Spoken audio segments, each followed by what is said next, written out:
హైదరాబాద్ గచ్చిబౌలి దగ్గర ఉన్న డిఎల్ఎఫ్ దగ్గరికి ఎంటర్ అవుతున్నాం. ఇక్కడ లెఫ్ట్ సైడ్ చూడండి గచ్చిబౌలి స్టేడియం. సో స్టేడియం నుంచి కొంచెం లింగంపల్లి వైపు వెళ్తే అక్కడ యూటర్న్ ఉంది. సో ఇక్కడ యూటర్న్ తీసుకున్న తర్వాత మనకి ఇక్కడ టీసీఎస్ ఎనర్జీ పార్క్ కనపడుతుంది. సో టీసీఎస్ ఎనర్జీ పార్క్కి కొంచెం ముందుకెళ్ళిన తర్వాత లెఫ్ట్ సైడ్ ఒక రోడ్ ఉంటుంది. సో ఆ రోడ్డు మనకు డైరెక్ట్గా డిఎల్ఎఫ్ దగ్గరికి వెళ్తుంది. ఇక్కడ చూడండి మనకు ఎడమ చేతి వైపు టీసీఎస్ సినర్జీ పార్క్, ఇది మెయిన్ రోడ్లోనే ఉంటుంది. సో టీసీఎస్ క్రాస్ అయిన తర్వాత మనం ఇప్పుడు లెఫ్ట్ సైడ్ మనకు ఒక రోడ్ వస్తుంది, అది డైరెక్ట్గా మనకు డిఎల్ఎఫ్ దగ్గరికి ఎంటర్ అవుతుంది. సో ఈ విధంగా మనం డిఎల్ఎఫ్ దగ్గరికి వెళ్ళాలి. సో ఇక్కడ చూడండి ఇది మనకు టీసీఎస్ సినర్జీ పార్క్. సో చాలా ఉన్నాయి టీసీఎస్ కంపెనీలు హైదరాబాద్లో, ఇది one of the main branch. కరెక్ట్గా ఈ టీసీఎస్కి ఆపోజిట్లో మనకి ఐఐటి ఉంటుంది. ఐఐటి ఇదిగో చూడండి, ఇక్కడ మనకు ఇది DLF road. So TCS cross అయిన తర్వాత లెఫ్ట్ సైడ్ గల్లీలో ఎంటర్ అవుతానే మనం డిఎల్ఎఫ్ దగ్గరికి ఎంటర్ అవుతున్నాం. చూడండి అక్కడ ఆపోజిట్లో కుడి చేతి వైపు ఉన్న బిల్డింగు లైట్స్తో చూడండి, కలర్ఫుల్ లైట్స్తో. సో అదే మనకు డిఎల్ఎఫ్ సాఫ్ట్వేర్ హబ్బు. ఇప్పుడు మనము ఇక్కడ స్ట్రీట్ ఫుడ్ దగ్గరికి వచ్చాము. Doctor Kadiri Tirupal Reddy, doctor Paccha Govardhan sir మనకి స్వాగతం చెప్తున్నారు. చూడండి కుడి చేతి పక్క ఉన్నది డిఎల్ఎఫ్ బిల్డింగు. సో ఎగ్జాక్ట్గా ఆపోజిట్లో లెఫ్ట్ హ్యాండ్ సైడ్ చూడండి, ఇక్కడ మనకు స్ట్రీట్ ఫుడ్ షాప్స్ ఉంటాయన్నమాట. సో ఇక్కడికి ఈవెన్ మామూలు పబ్లిక్ కూడా, ఫ్యామిలీస్ చిన్నపిల్లలతో కలిసి అలా ఈవినింగ్ సరదాగా గడపడానికి వస్తుంటారు. సో రెస్టారెంట్స్ చాలా బాగుంటాయి ఇక్కడ. ఈవెన్ కాస్ట్ కూడా చాలా రీజనబుల్గా ఉంటుంది, టేస్టీగా కూడా ఉంటాయి అన్నమాట మనకి ఇక్కడ. ఇక్కడ ఒకసారి గ్లాన్స్ చూడండి ఆ ఎడం చేతి వైపు, ఇది జస్ట్ 6:37 టైంలో అప్పుడే షాప్స్ ఓపెన్ అయినాయి. జనాభా అప్పుడప్పుడే రావడం మొదలుపెట్టారు.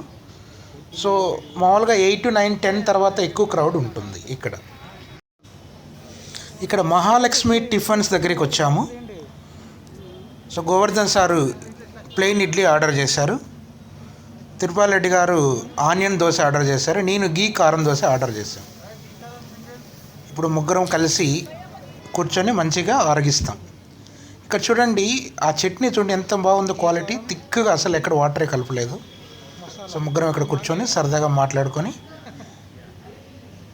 తింటున్నాము. సో ఇక్కడ మీరు కూడా చూస్తుంటే నోరు ఊరుతుంది కదా. సో మంచి టేస్టీ ఫుడ్ ఈవినింగ్ టైంలో. సో లైట్గా తీసుకొని ఇంటికి వెళ్ళే టయానికి మనకు ఆకలి ఉండదు. సో మళ్ళీ ఇంటి దగ్గర లైట్గా తినేసి తర్వాత రెస్ట్ తీసుకోవచ్చు. సో ఇడ్లీలో చూడండి గట్టి చట్నీతో పాటు అల్లం చట్నీ, నెక్స్ట్ గుంటూరు కారం పొడి కూడా ఇచ్చారు. ఇక నేను తినేది గీ కారం దోశ. సో మామూలు దోశ లోపల. సో ముగ్గురం టిఫిన్ చేసిన తర్వాత ఇక్కడ ప్రత్యేకమైన చాయ్ బండి దగ్గరికి వచ్చాము. సో ఈ చాయ్ స్పెషాలిటీ ఏంటంటే తందూరి మసాలా చాయ్.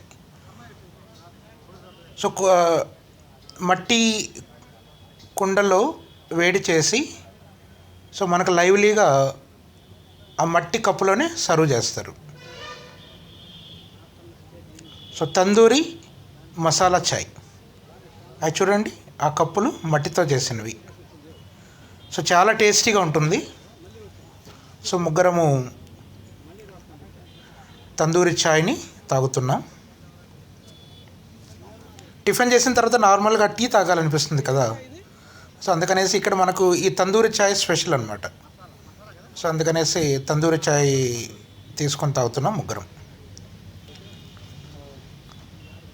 తర్వాత ఇక్కడ కంప్లీట్ అయిపోయింది ట్రిప్పు. సో మళ్ళీ చూడండి ఫైనల్గా డిఎల్ఎఫ్ బిల్డింగ్ ఒకసారి లుక్ వేయండి. సో దీని తర్వాత మేము ఏఎంబి సినిమా మాల్కి వెళ్ళాము. సో అది ఇంకో వీడియోలో దాని గురించి వివరిస్తాం.